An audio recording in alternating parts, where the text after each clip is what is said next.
Mtazamaji, tuelekee katika kaunti ya Kwale ambako kuna mganga mmoja anayesifika sana kwa kutoa tiba mbadala kwa wenyeji na hata wasiokuwa wenyeji katika kijiji cha Ibiza, kaunti ya Kwale. Mtabibu huyo kwa jina la Jumapili Sulemani amesifika sana katika kijiji chake kwa kuwatibu hata wenda wazimu na hata kuwafurusha wachawi. Mwanahabari Tobias Chanchi akiwa katika kaunti ya Kwale ameandaa taarifa ifuatayo.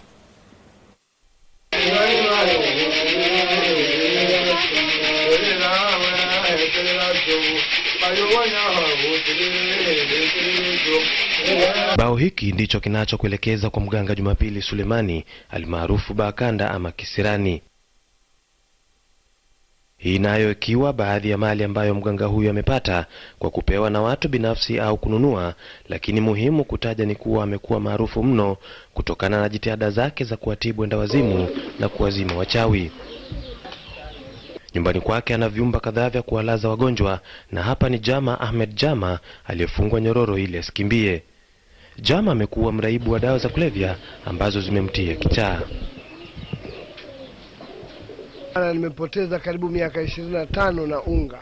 Nilikuwa nimeingia kwenye unga, alafu kumbe ile unga ilikuwa navuta, najaribu kuacha, nashindwa, kumbe kuna mkono wa mtu amenirogezea nisiache, nisitoke kwenye unga. Bakanda anawasili huku akipokelewa na wanawe. Punde wasaidizi wake pia wanawasili. Baada ya kujihami kwa magwanda yake ya kazi, Bakanda anamchukua kuku huyu akijitayarisha kikamilifu kuyafukuza majini kutoka kwa dada huyu Fatuma. Naye kwa kuwa anataka uponyaji, anastahimili vimwanga vyote anavyofanyiwa, na baadaye nyimbo za majini zinasheheni.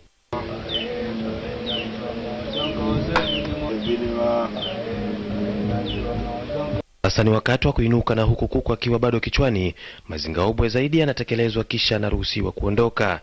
Sitoki mbali, niko tu hapa South Coast.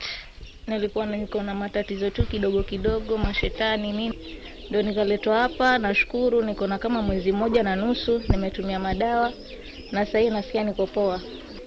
Mimi natibu wagonjwa sana sana wa wazimu, kichaa. Wazimu si wazimu moja, kuna flamoyo, kuna wazimu, kuna zimene, kuna kupagaliwa na majini. Nyimbo za mizimu zikiendelea kusikika, Bakanda anajiandaa na safari ya kuelekea Kaloleni katika kaunti ya Kilifi kwa ng'oa wachawi zaidi. Tobias Chanchi, KTN, kaunti ya Kwale.